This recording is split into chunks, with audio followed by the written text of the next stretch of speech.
Odd Conduit Media. The Sandman Unlocked.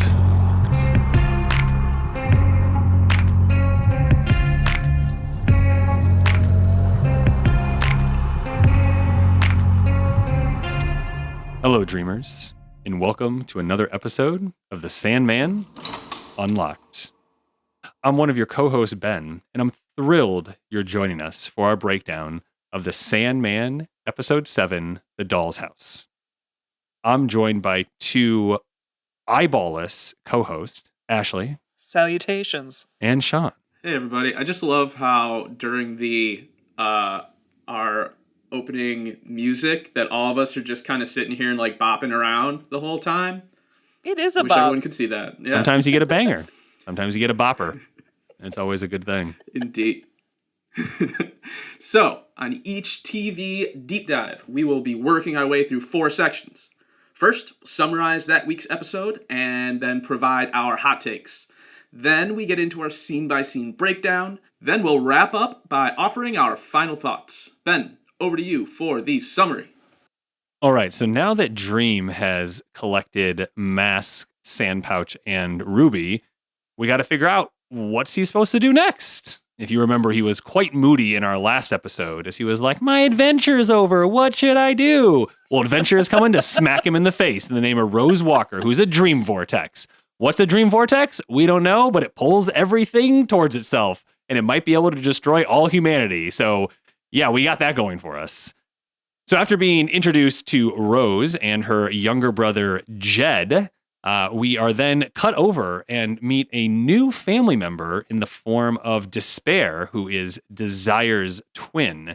And we see that they were the ones who, in fact, had encouraged the imprisonment of Dream and are excited that they can try another scheme to, it seems like, just kind of pick on their old arrogant brother. It doesn't really feel like, yeah, it just kind of feels like they're family and they're just kind of like picking on each other. So with that, we are sent back into the world of the waking, and Rosewalk is being summoned or asked to come over to England to do a interview to talk about her mother, but it was all a farce. And really, she is being introduced to Unity Kincaid, who is her great-grandmother and had suffered a bout of encephalitis lethargica when Dream was captured. And during that time, she was impregnated, and she gave birth to a baby who was Rose's grandmother, and so on and so forth.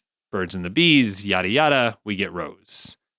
So after Rose meets with Unity, she hires Rose to find Jed. Rose has been looking for both employment and her brother, seemingly for quite a while. And so here we are with a solution that both pays her to look for her brother, which is an excellent way for her to find a job. At the same time, we also see that something is going on with these collectors or serial killers who are having a conference. Everybody has conferences. Why shouldn't they? And they're dealing with one of the toughest issues, which is booking a keynote speaker and trying to pay as little amount as possible, because that's what we do in the events world. Fortunately, they are able to get the attention of the Corinthian by removing the eyeballs from 3 victims. One we saw for 5 seconds. The other ones were murdered off screen, and we have no idea who they were or what happened to them. So we are left with eyeless victims that we will never know. Back in the dreaming, we see that Matthew is going to be spying on Rose Walker as Dream does not want to leave the dreaming because he's boogied a couple times and things have not gone well every time that he's left. So Rose and her friend Lyda head down to Florida, where they're going to start searching for Jed. The last thing we see is a 12-year-old Jed running down the street, escaping some terror that we learn is his adoptive father, Barn, or Barnard, or something. I didn't really catch it. I know that's my job, but I'm sorry. I just missed what his actual name was. Barnaby. There we go. Well, Barnaby doesn't look like a good dude because he puts his adopted son in the trunk of the car to drive him home and then pumps a shotgun, which is never a great thing. That's our summary. With that, we're going to head over to a quick ad break. We'll be right back. All right, so we have a brand new cast of characters. We're in a lot of different places in this episode, but as always, we start with hot takes. Ashley, where are you feeling the heat from? Whew, okay, so I don't know how y'all felt about this episode, but for me, this was like drinking from a fire hose that was shooting out like the world's best champagne. It was going so quickly, but I was enjoying all of it. And I just really, this is probably one of my favorite episodes. I know it was a lot of introductions and such, but I just, because of the way they're having to adapt the material to cover a lot of ground, I thought they did that really well in a balanced way. And I finally got the delivery from Mason Alexander Park that I was looking for from Desire. That scene work between them and Donna Preston, I thought was excellent, and I was eating that up. I felt like we were finally past the mustache twirly villain and the, oh, this is a family drama, you just really hate your older brother type drama, and that was really enjoyable to watch them interact with one another and get some build from that. I love that we have an introduction to Rose and Jed. That whole dynamic this is probably going to be a theme for me on this podcast, but it did make me tear up. Anytime there's any sort of really devastating sort of family separation, specifically a young child in peril in some way, it always makes me tense up. So I'm interested to see how that develops further in the show. The last question I have though is who or what the crap is Galt? That was new to me. I think that's a show creation. That's new to everyone. Yeah. Okay. That is a show creation from what I know. Did I miss something? Okay. Is that our like first total show invention? Like character wise? Interesting. I think it might be. I mean, they've definitely played around with some characters and moved some characters around, but yeah, I think this is our first outside the scope character, and I like it. I never liked in the comics just that they were just kind of the parents. I like that we're going to get some reasoning behind that. Sorry, that might be foreshadowing, but that was my take, is that the dad is definitely Galt, right? I mean, that was my take. Yeah, I don't know. Oh, you think? Sorry, yeah. Sorry for just jumping in like that, but yes, that is what I think. Interesting. Okay. Huh. I've stumped my co-host. See, I'm working. We're both just processing that now. There's just there is a lot to process, but I think that's why I enjoyed this episode so much, because there was a lot to sit back. There was nothing that I was like, I know exactly where this is going. I've read it 1,000 times.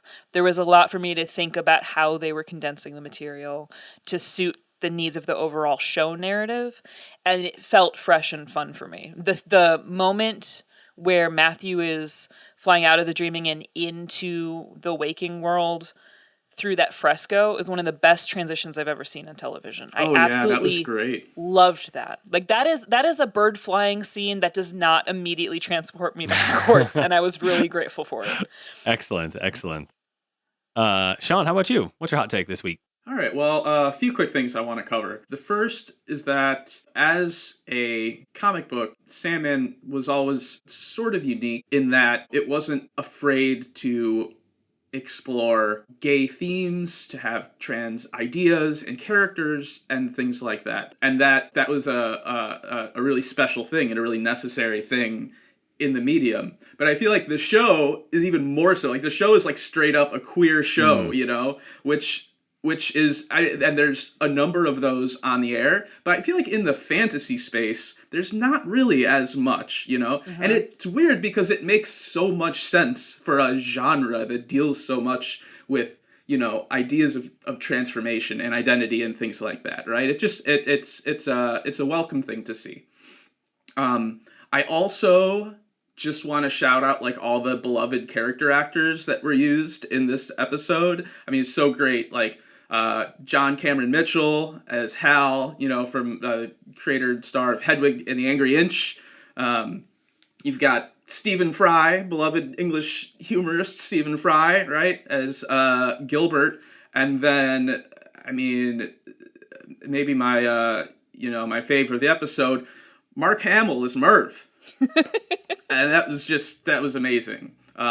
So it's really cool that all these folks are in one show together, and they really all do an amazing job at kind of bringing those characters to life. Now, onto the bad news for me. I gotta say that there was something that felt like off in this episode to me, and I've been trying to kind of think about what it was, and it might be, honestly, maybe an over-reliance on the source material to me, and on Neil Gaiman's dialogue in particular. And this might seem like a little bit hypocritical after like my praise of the last episode for those same reasons. But I think there's some really perfect, important moments in Sandman that you want to hew really close to the source material. And then there's some that just aren't and could probably be improved by interpreting the material differently.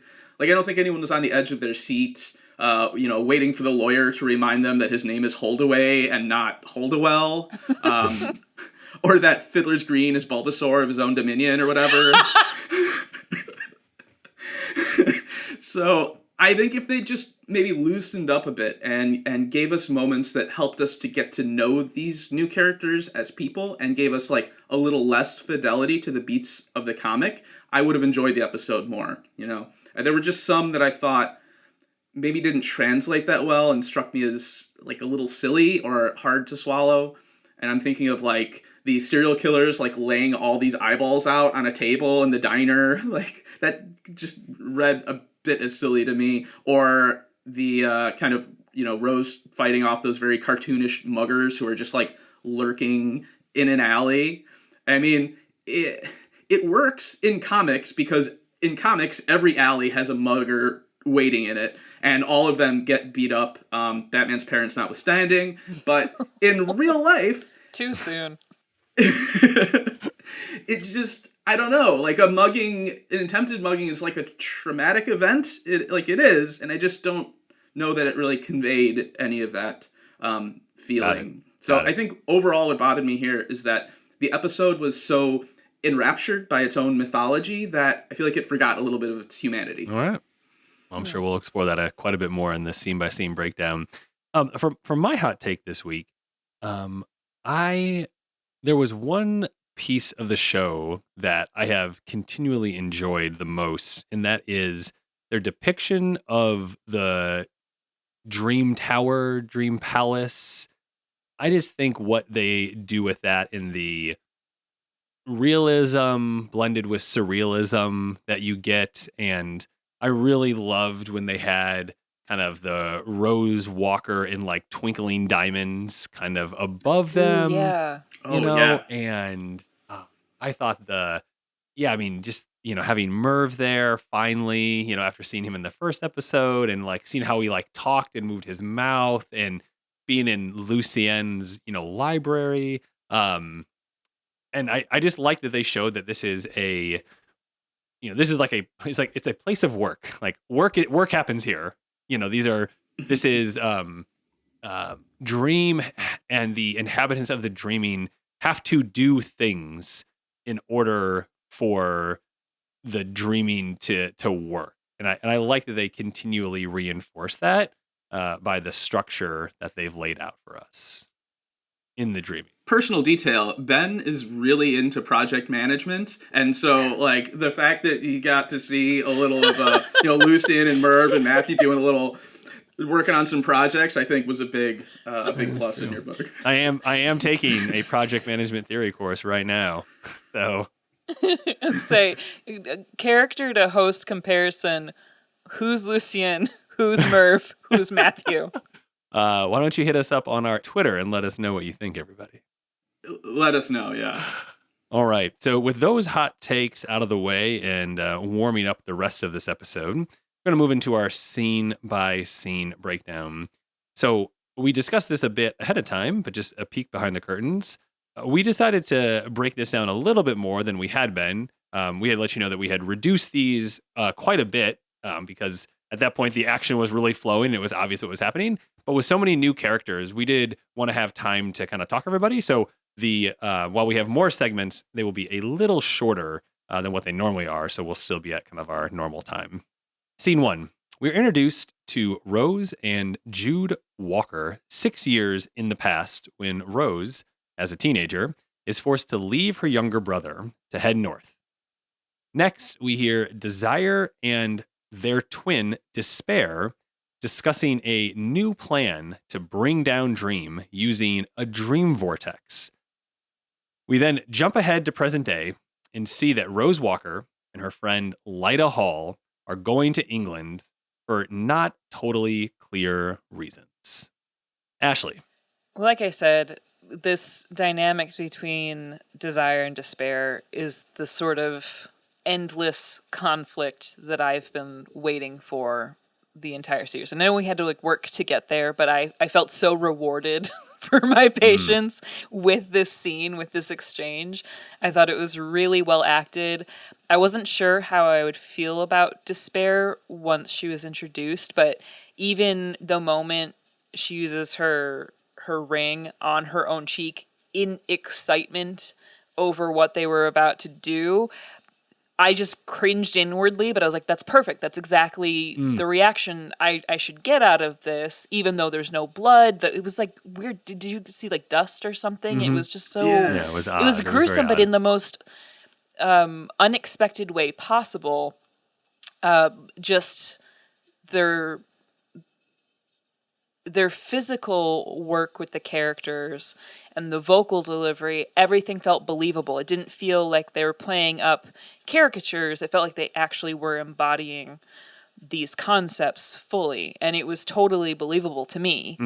The way again, Mason Alexander Park just chooses the scenery is absolutely delightful, and I was just entirely enchanted by this. I could have gone another hour of just them doing stuff to people, and I think I would have been really entertained. So, just really, really thrilling to watch. I thought that the transitions between the Rose and Jude Walker or Jed Walker not conflict, but family drama in itself as well, and then transitioning 6 years later was an interesting take. I think people who aren't familiar with the comics might need some reorienting when you jump ahead and you're like, wait, where's Jed and what's happening? They're getting a detective. I think that was kind of a lot. But I do like that the writers aren't treating the audience like they're stupid. I like that there wasn't a lot of hand-holding, honestly. Do we need a flashback after 2 minutes of not being with those characters to let us know who those characters were that we just got introduced to? They use the same actress, so we're good. We get it. Right. Yeah. Yeah, fair enough. It's just when you're then suddenly like, wait, where's her mom? Yeah. Where's Jed? What's happening? I just appreciated that they allowed the scene to play out as it was. I was surprised to see Lyda Hall in this scene, and I don't want to get too much into comic book knowledge, but it was surprising to then see that character reimagined. I think it fits well. Sean, I don't know how you feel about that introduction.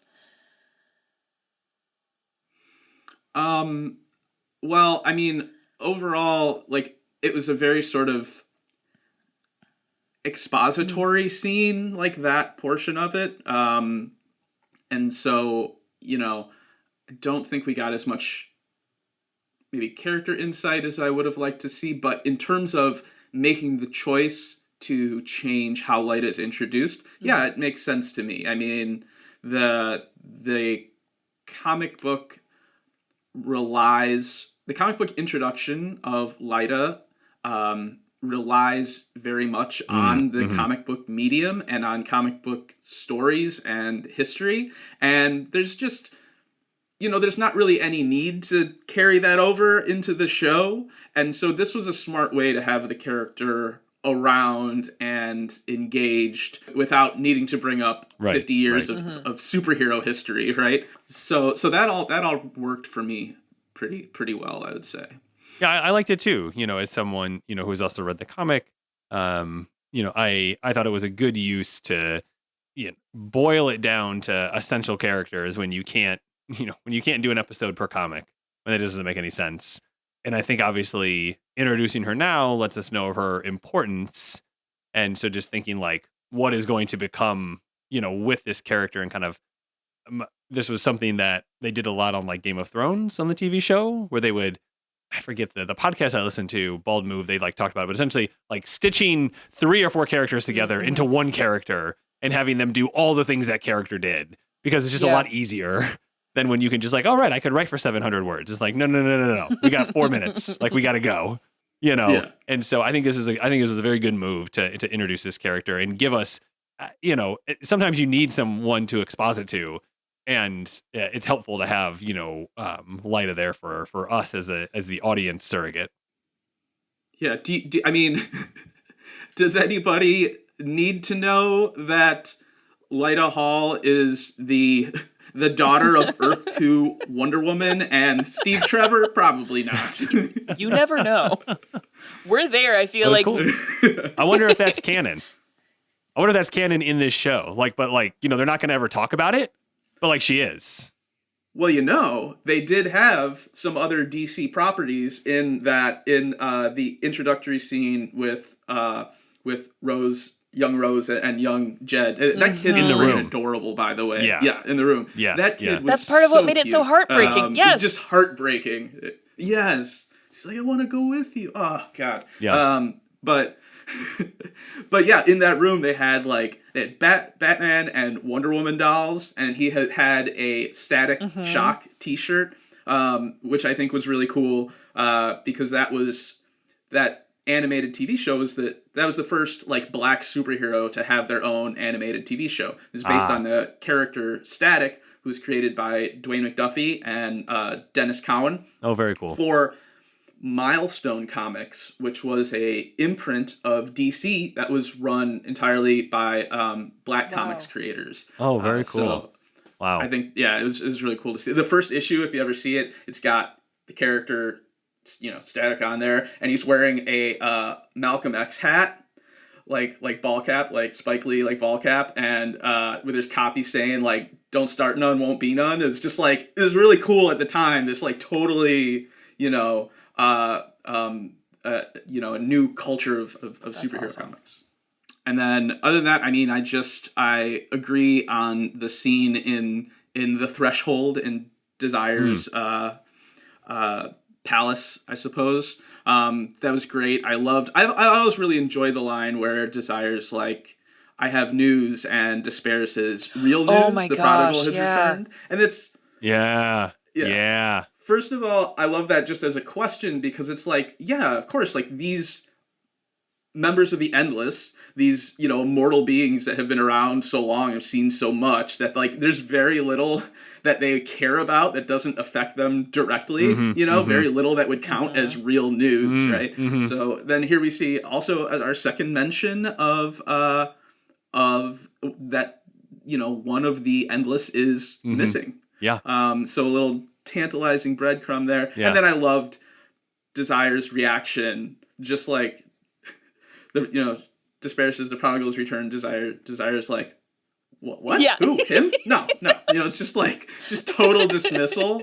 Yeah. This is great. Yeah. Scene 2. In the Dreaming, Lucienne is conducting a census of all entities that reside in the Dreaming. 3 are missing: Galt, the Corinthian, and Fiddler's Green. Dream lets Lucienne know that he is aware of the vortex and has been watching her. Rose and Lyta arrive in England and are introduced to Unity Kincaid, Rose's great-grandmother, who was impacted by Dream's absence and suffered from a bout of sleeping sickness. Sean, what did you want to pull from? We kind of have 2 mini scenes here. Yeah, okay. Well, first of all, I agree that Dream's castle just looks great. I'm really happy he was able to, repair that, and that we got to see it in all its glory, and see the throne room again. I think anytime we visit the throne room, it's amazing. It's beautiful to look at. I also had to look up the word Vavasour, which I had never heard before. Bulbasaur, yes. Lucienne is explaining which of the dreams are missing still, and Dream is surprised at that. Hearing Fiddler's Green is gone, and says, he's Vavasor of his own domain, and all is so reliable. So Vavasor, apparently, is a vassal owing allegiance to a powerful lord and having other vassals under him.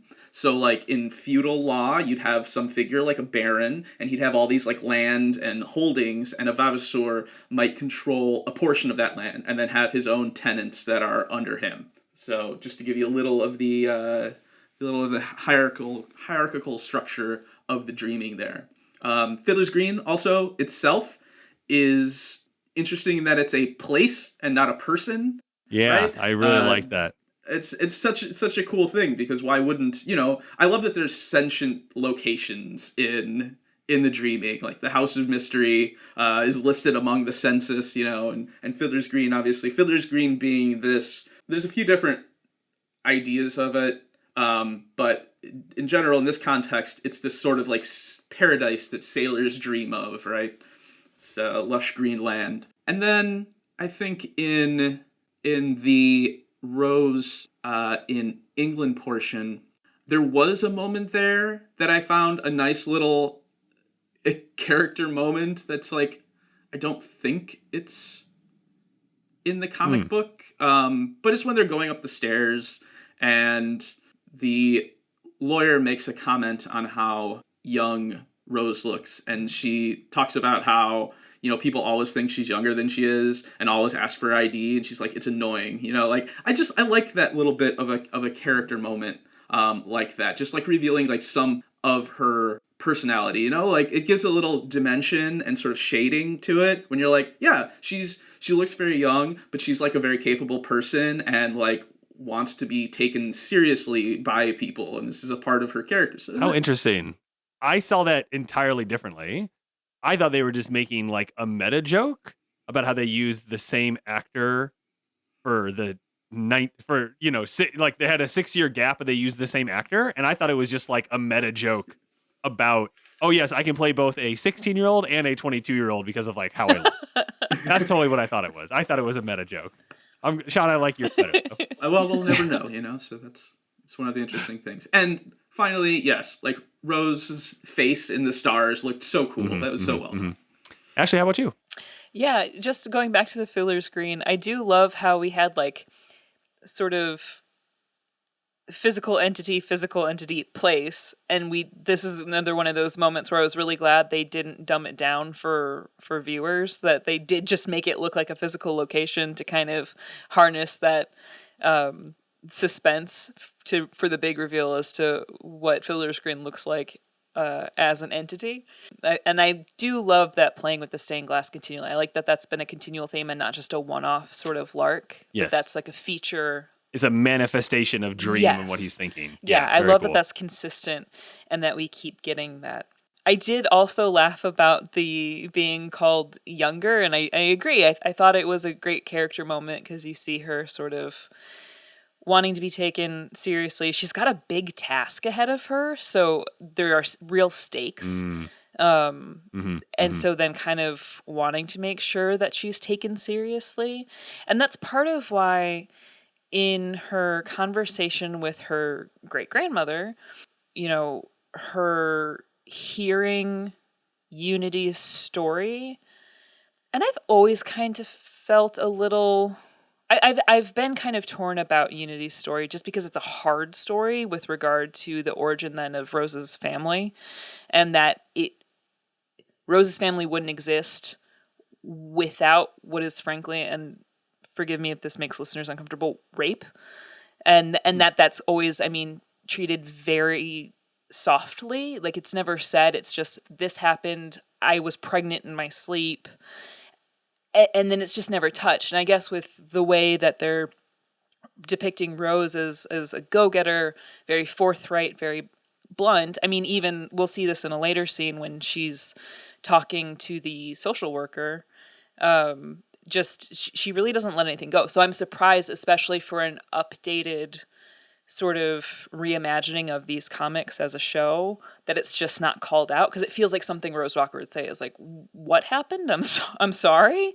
I just feel like she would take that harder than she does in the moment. I do love that we have the moment of like, hugging and, her clearly not being upset with Unity, because that would, I think, be out of character for her. I think the gentleness that she demonstrates to her new great-grandmother is wonderful and totally within her bearing. But I think I would have expected her to be more appalled by that.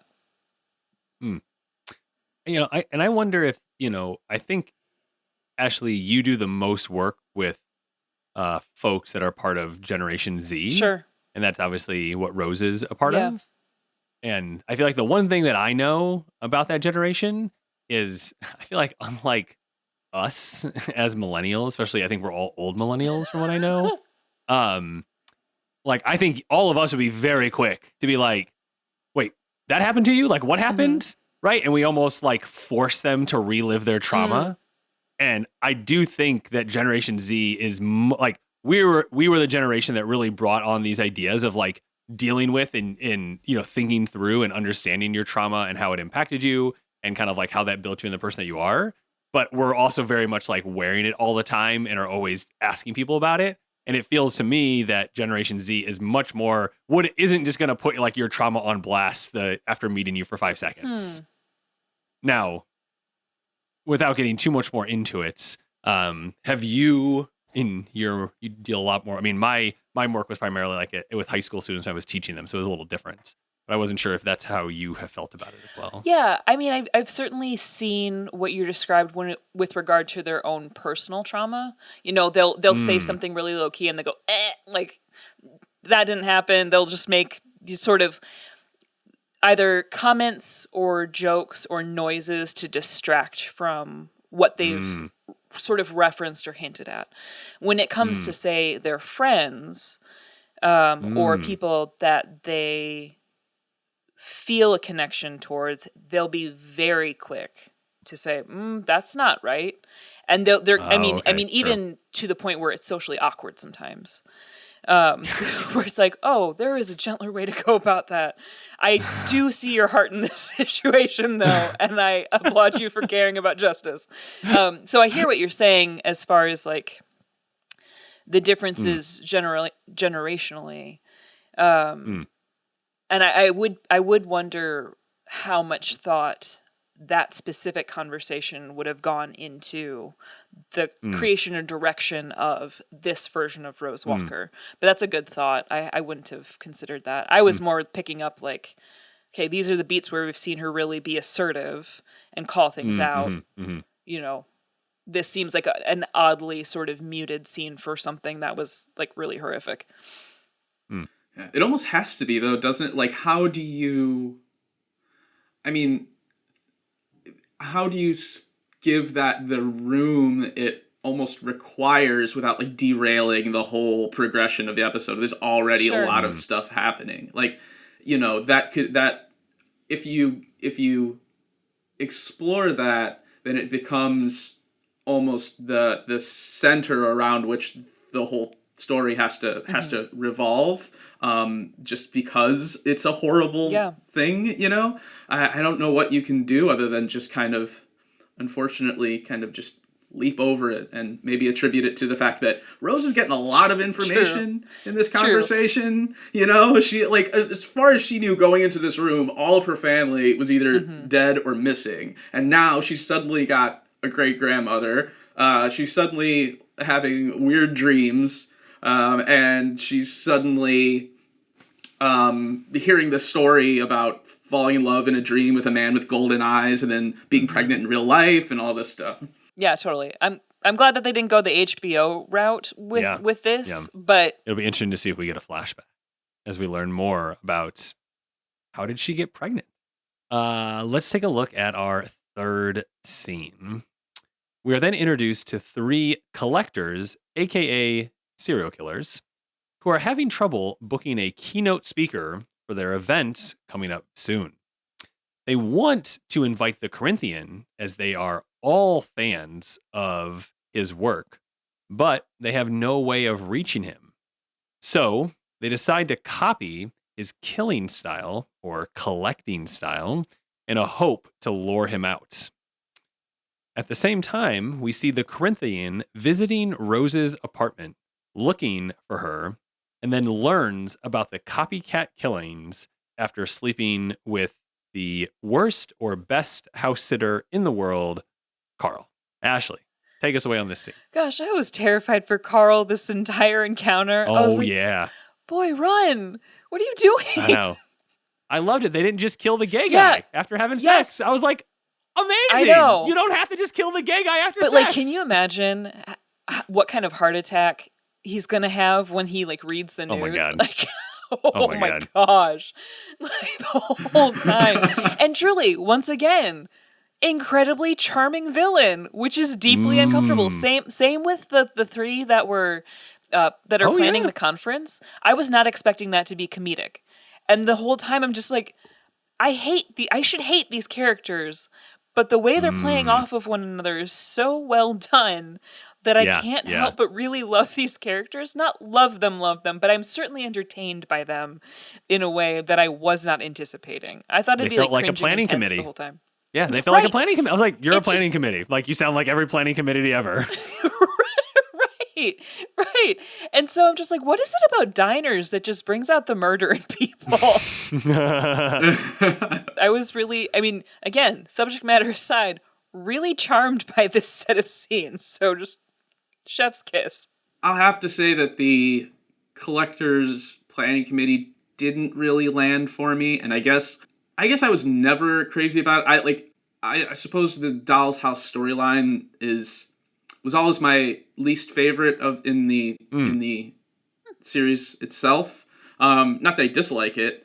I think it's elevated a lot by Mike Dringenberg's artwork. But with that element of removed, I had a little bit of a harder time getting into that. And I think for me, and I see what Ashley's saying, and like it is funny in that way, but like it also felt very much of its time when it was originally published, like the late 80s.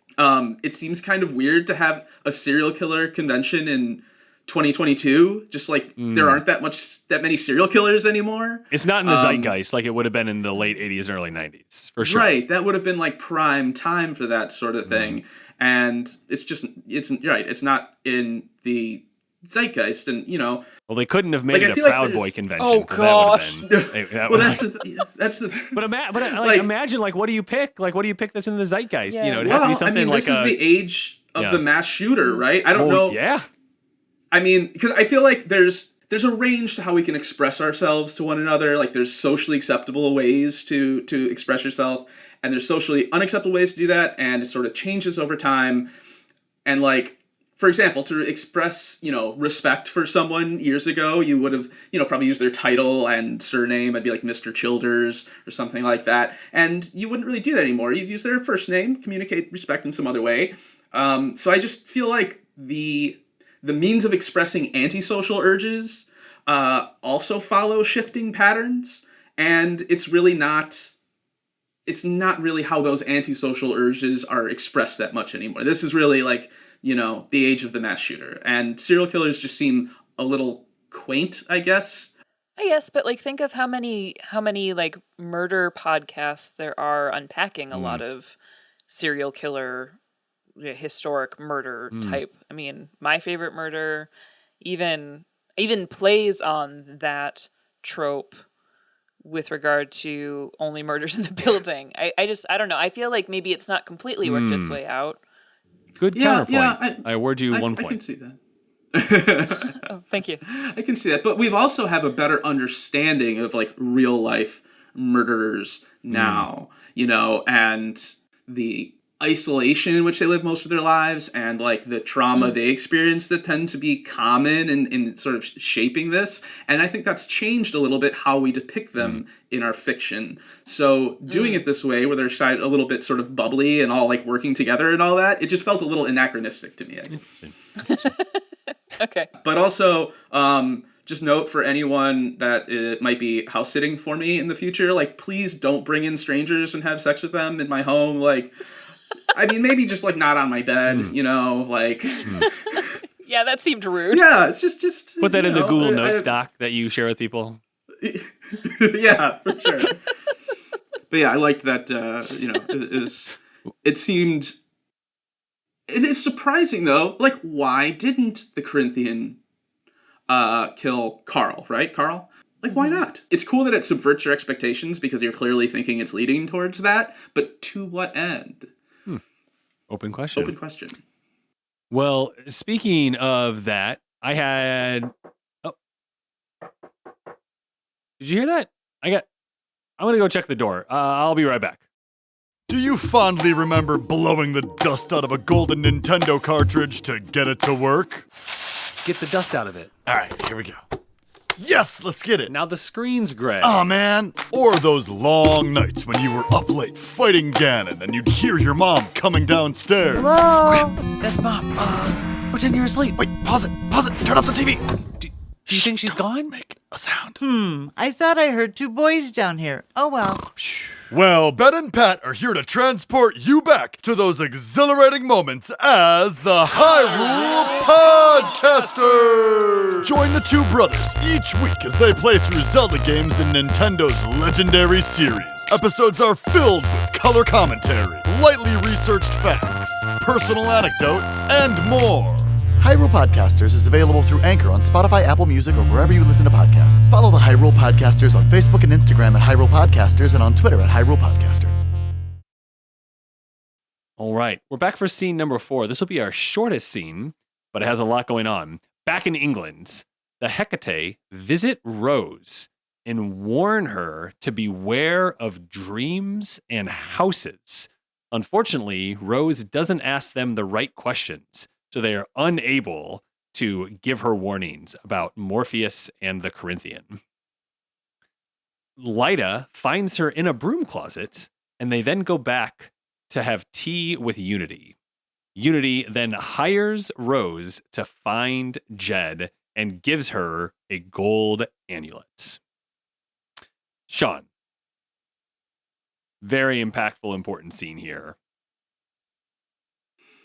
Okay, well, I guess the first thing I want to talk about is a question that I genuinely don't know the answer to. Now, it's always really cool to see the fates, as we've discussed on the show several times.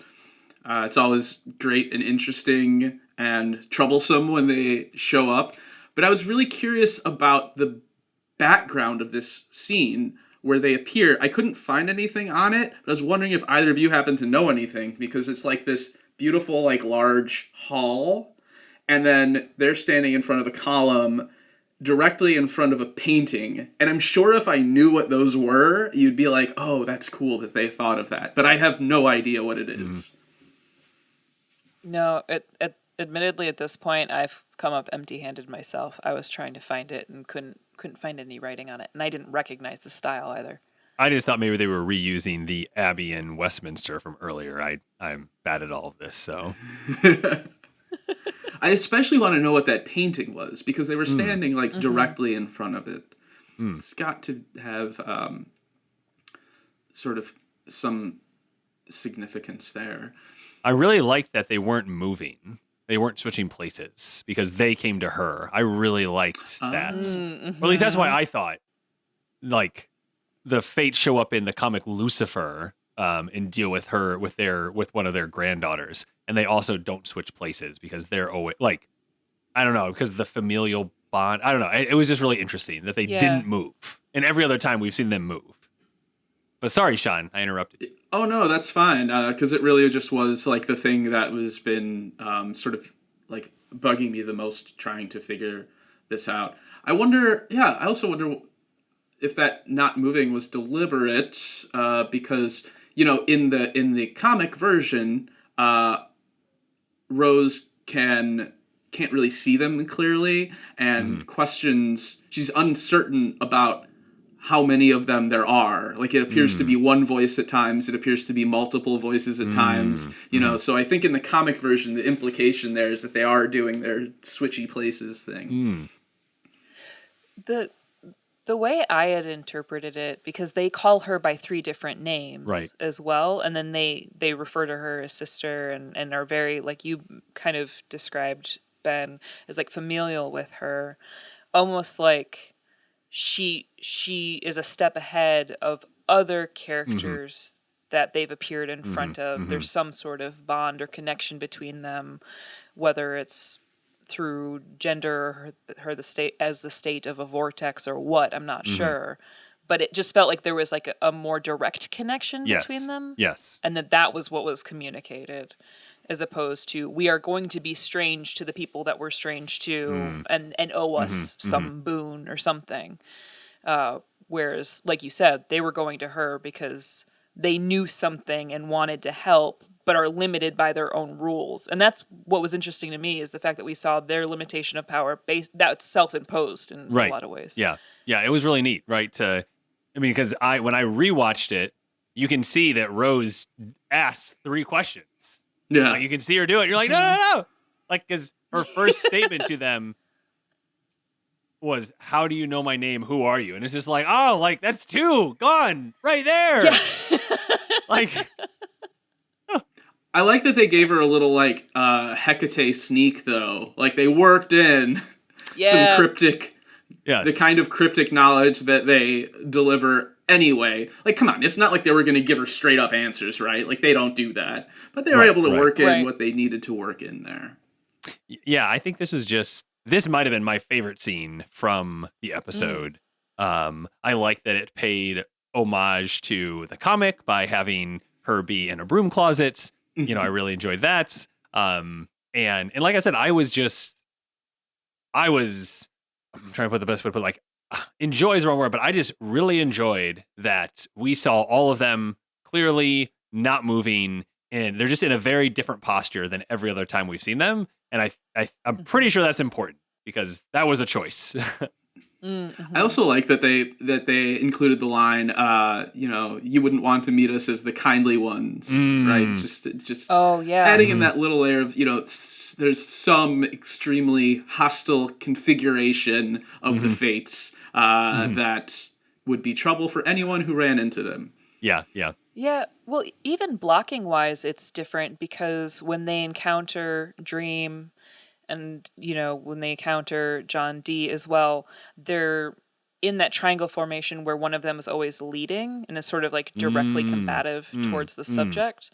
Whereas in this case, Maiden and Rose are opposite one another, and then the mother and the crone are sort of like flanking each of them. If you were like aerial view, it'd be balanced in a way that we haven't seen when they've encountered other characters, which I think is a really excellent subtle form of blocking.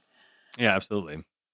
Ashley, anything that we didn't touch on that you wanted to pull out of this scene? I liked the fact that it was still in a broom closet of all places, and the way that we see Rose again try to find some sort of logic to what she's experiencing and just chalking it up to jet lag, which is, I think, what we would all do if we had some sort of really bizarre encounter like that. And I like the look exchanged between Lyta and Rose when Unity gives her the amulet. And again, it has a very human moment of, wow, what a coincidence. Sort of nothing built up too hokey. It just feels like a very human, like, I don't know how to explain this. How strange. Moving on. Thanks for the gift. I just felt like it was subtle acting that was carried well. Yeah, I like Unity. She does a good job of kind of conveying that. Like, she doesn't have, a ton to work with. She's kind of driving the plot forward for the most part, but in her bearing, in her cadence, she seems to inhabit a character. Yes, yeah, she's believable. I feel like that character would have been really easy to just sort of like just shuffle off to the side as a character, but she feels like a fully fleshed out person. All right, let's take a look at scene 5. In the dreaming, Lucien and Matthew are researching Rose so that he can spy on Rose when we are finally introduced to personal favorite Merv the Pumpkin. Hell yeah. Matthew leaves the dreaming to go complete his task by following Rose to Cape Kennedy, Florida, which is where she grew up and where she is restarting the search for her brother. Rose and Lyta will be staring at a bed and breakfast with a host of lively and unique characters who we meet through the rest of the episode. Rose then visits with the adoption agency to try and learn more about her brother. While she doesn't learn any specifics, she does now know that he is staying with friends of her father's and seems to feel a bit more relieved, though not wholly so. Then the entire house goes out to see Hal, the owner of the B&B's drag show. Rose takes the call out back and is almost mugged until she fights off one of the intruders, and we are introduced to Gilbert, who also lives in the bed and breakfast. Ashley, we have the main driving action here of Rose going to Florida. Yeah, this is what I'm talking about with regard to how driven Rose is and how we see this. You know, if I were trying to get information out of somebody, especially after you've got the added pressure of a new family member hiring you and paying you to get this information, I think I would have personally taken a much gentler touch to try to wheedle this information out, which is why I think Rose is such a standout character, because she doesn't pull punches and she is I mean, again, the stakes are so high for her. I think this is the first time we see her scared because of how resistant people are to helping.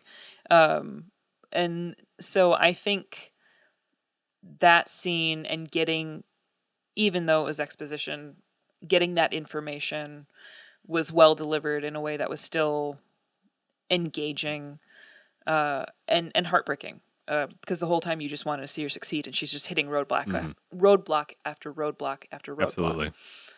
I do love the introduction to the bed and breakfast and meeting Hal for the first time. Hal is such a beloved character, and I was really excited. I didn't know this. I somehow missed this, but I didn't realize John Cameron Mitchell was going to be playing Hal. So then when they step out of the house, I was like, "Shrill boss!" And Helen was like, "I have no clue what you're referring to." And I was like, "I'll explain later. This is a good thing, though." So I really love their friendship. I love the introduction of Barbie and Ken, though I was expecting Ken to be a little less crunchy and a little more cut and dry, a little more straight-laced. So I thought that was kind of an interesting introduction. Zelda and Chantal was also interesting. They were probably the only characters that I felt this episode were a little too close to the source material in the sense of style, and more delivery, not so much costuming. Costuming, I think it would have been hard to adapt into a modern spider stuffing goth focus, but and more gothic than goth. Yeah, fair enough. Gothic.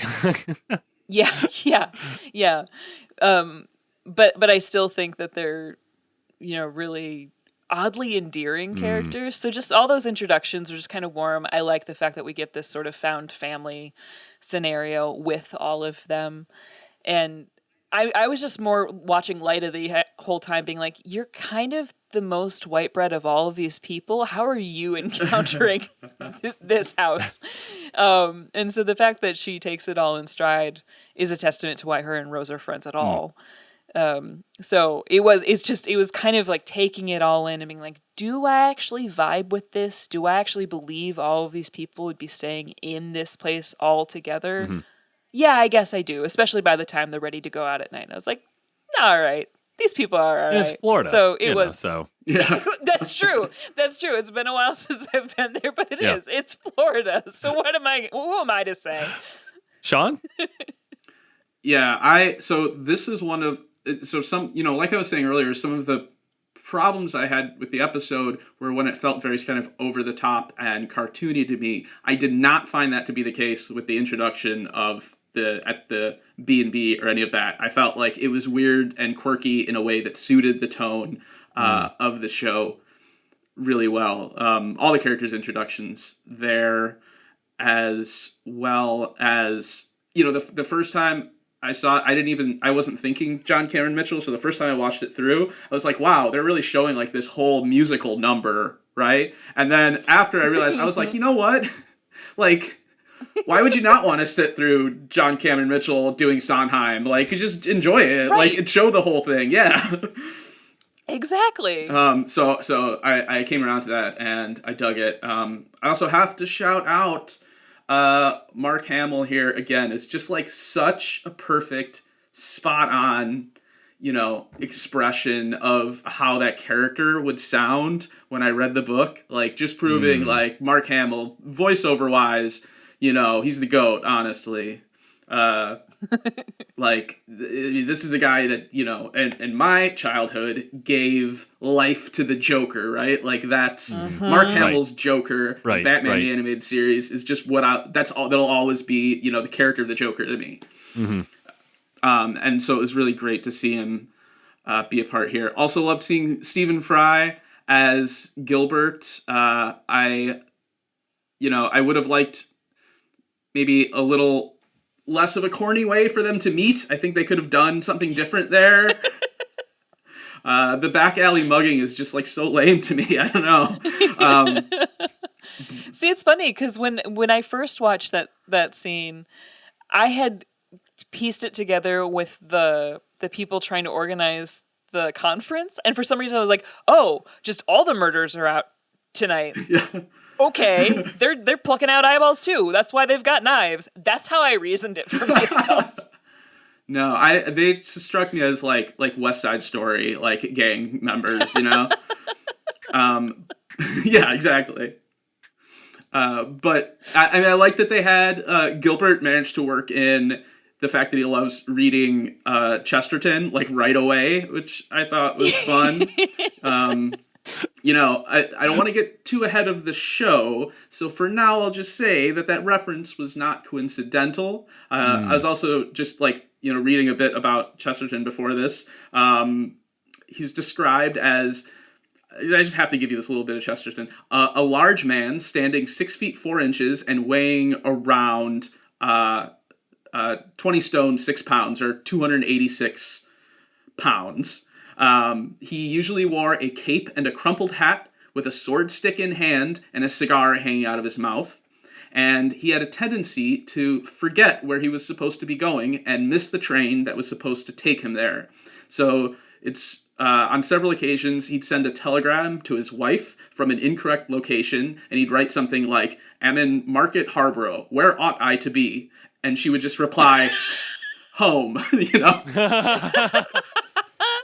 So I won't say anything more about Gilbert or Chesterton for now, but I'm familiar with his work. I've read some of the Father Brown stuff that he's written. Chesterton is an extremely prolific writer, and he's of interest and influenced many of the writers that I enjoy. So Gaiman, like Jorge Luis Borges, which I mentioned on our last comic episode, and Slavoj Žižek, also really into Chesterton. Not shocking. All right, let's bring it home. Back with our event planners, the Corinthian has found them and decides to take them up on their offer to be their keynote speaker instead of killing them. Back in the dreaming, Morpheus and Lucian realize that Jed has somehow become severed from the dreaming, and that the last nightmare that visited him before that was Galt. And Rose is there in the dreaming, listening to the two of them talk, and ask them what they know about her brother.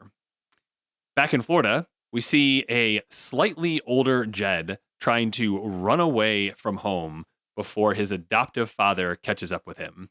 Sadly, he doesn't get away, and his uncle makes him ride home in the trunk as he pumps a shotgun, and the credits roll on the episode.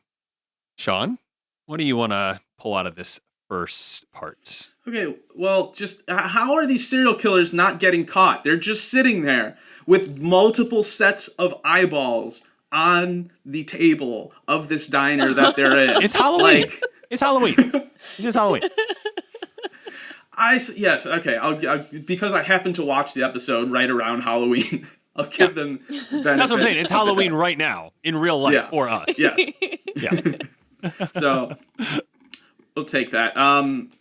Yeah, I had a hard time connecting with the Jed scene. It felt very sort of black and white to me. It felt very flat. There wasn't the sort of complexity that I hope for and value in the show, and there wasn't the subtlety that is normally there. Like when they use illusions, when they use symbols, when they're referencing things, the show can be very subtle. So it's jarring to me when the character work kind of, beats you over the head with the emotions that it attempts to invoke. And so that's why that kind of didn't work for me there.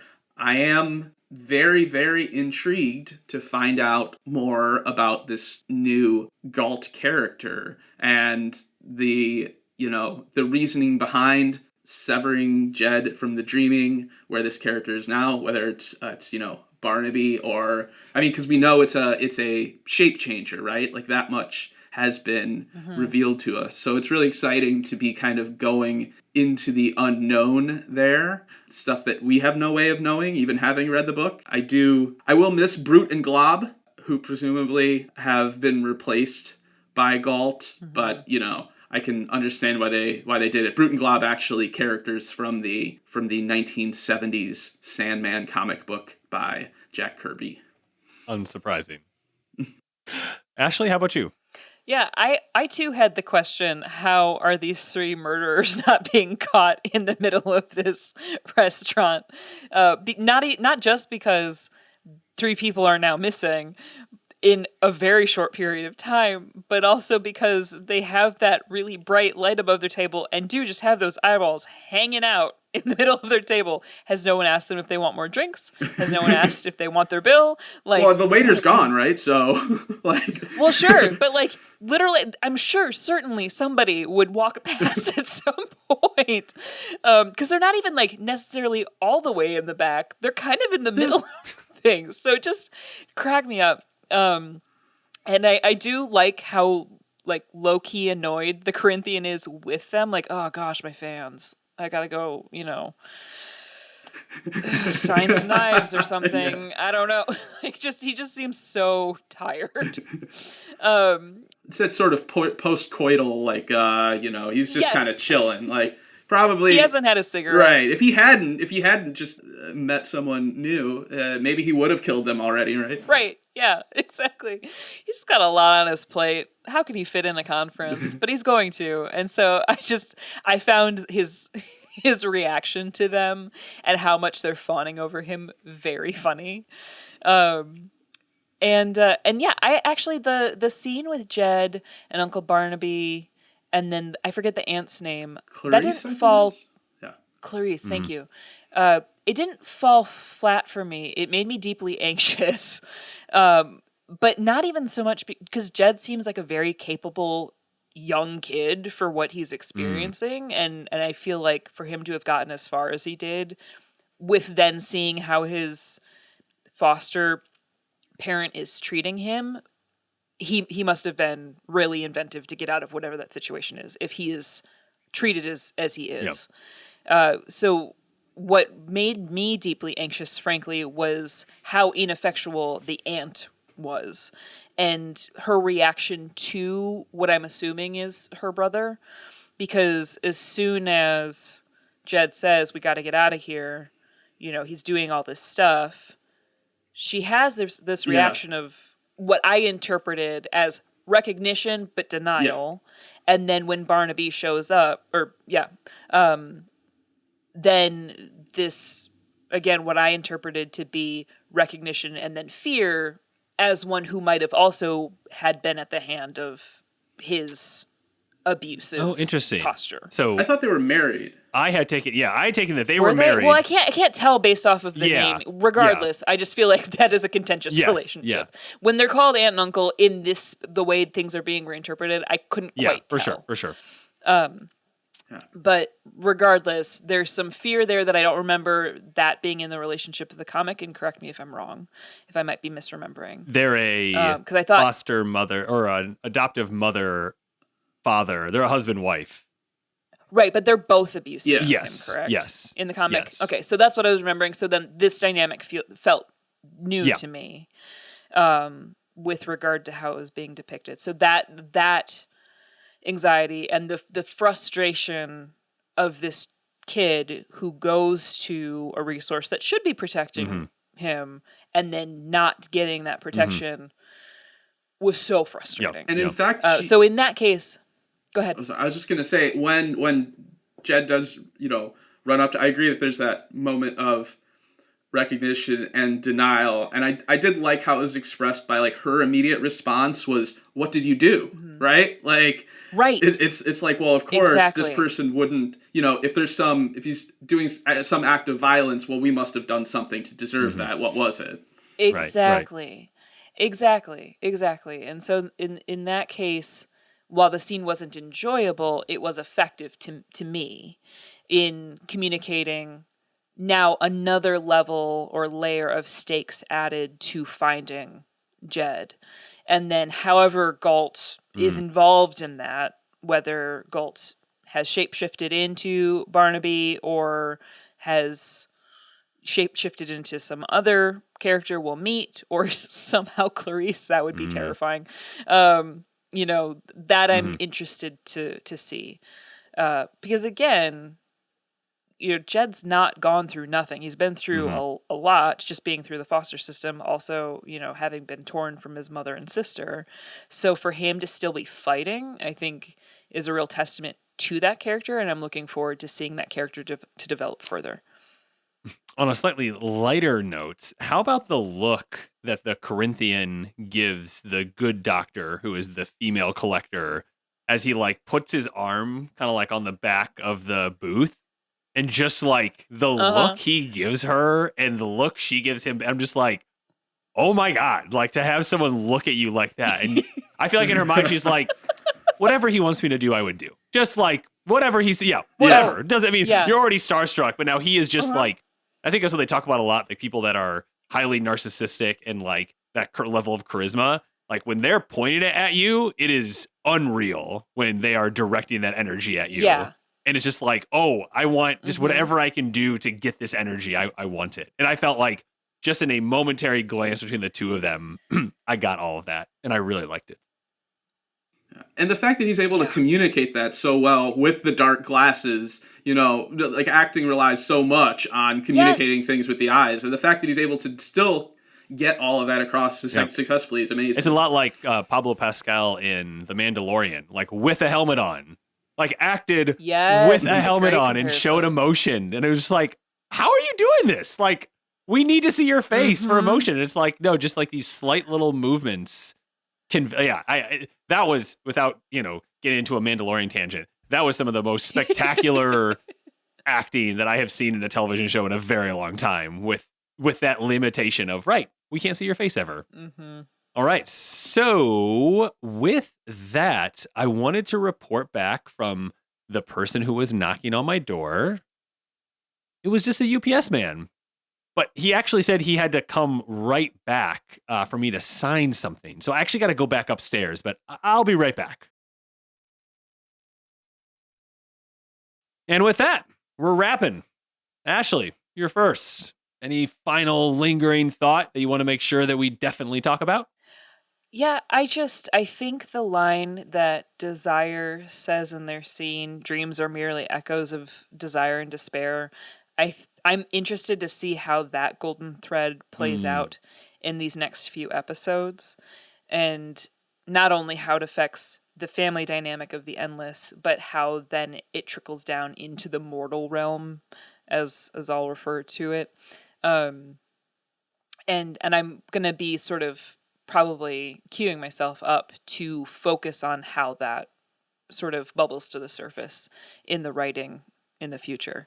That was interesting because I think that was not a line that came from the comic as far as I'm aware. And I think it does add some, it gives a little weight to Desire's motivations that never really appear in the comic, honestly. It's just sort of Desire doing bad stuff, because they're bad, or troublesome anyway.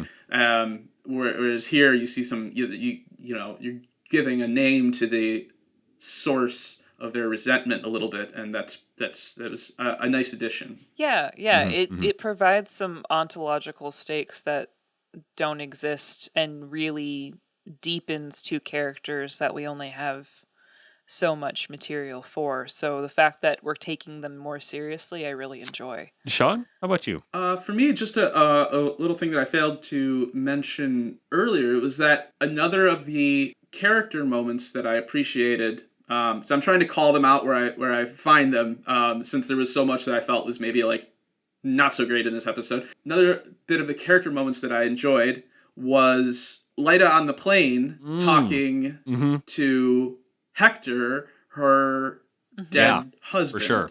So just real quick aside, my grandma, as she was in her 90s, she's passed away now, but I remember once her looking at pictures and seeing a picture of my grandpa and just being like, oh, that's my dead husband, which is just a really funny way of how she's categorized that. But that's what me saying that just made me think of. But I appreciated that moment where Lyta, she's sort of having a dream of her deceased husband Hector. He's sitting next to her and asks if she's okay, and she's like, well, probably not. Instead of working, I'm on a plane to England talking to my dead husband, So getting that little hint of how tumultuous her character is or will be, just like kind of beneath the surface there. There's not much room for it in these episodes. There's already so much in there, but giving a little hint of that, I appreciate it. And I'm also really interested to see if Hector continues to be worked into the show over the next couple episodes. Absolutely. On this episode, it seemed like we all three enjoyed it. Ashley and I seemed to enjoy it more. Sean had a few quibbles, primarily around maybe trying to stay a little too true to the original comic, especially in some of the language choices. But we all really thought that the introduction of Rose Walker and her story were very grounded, very structured, gave us a clear dairy protagonist that is going to help drive action forward. Being able to get introduced to a whole new cast of characters, which on an 11 episode television show, you very rarely in episode 7 would introduce a whole slate of new characters. And I think they did a really nice job of showing us some individual uniqueness of everyone, but without belaboring the point. And I don't need the Ken and Barbie backstory right now. Like, it's okay. And I think they made the right editorial decision to be like, hey, these people live here. They're all unique. You'll learn some things, but it's not a huge deal if you don't know exactly what everything going on is. And I thought that, we all kind of pulled away from this episode just really excited to see what these next, really, I guess, 8, 9, and 10 are going to wrap up this story. And then 11 is kind of like an offshoot. So we have 3 episodes left to kind of see how they're going to land this plane. And while we saw at least one dollhouse, I definitely think there were allusions to many more throughout the episode. Thanks for listening to this episode of The Sandman Unlocked. And remember, never trust the storyteller, only trust the story. Thanks for tuning in to The Sandman Unlocked, an Odd Conduit Media production. You can follow us on Twitter and Instagram at Sandman Unlocked. Join us on Discord as well. Thanks to our show producer, Patrick Childers, and to Lieutenant Headtrip for our theme and incidental music. If you'd like to support us directly, head over to our Patreon. You can follow Ashley on Twitter at DEEDEE_K and on Instagram and TikTok at Ashley Mowers. Find Sean on Twitter at Lon Dogson and find Headtrip everywhere at LT Headtrip. You can get all of this info and more in the show notes. Make sure to follow and subscribe and review us wherever you listen. Until next time, and remember, never trust the storyteller, only trust the story.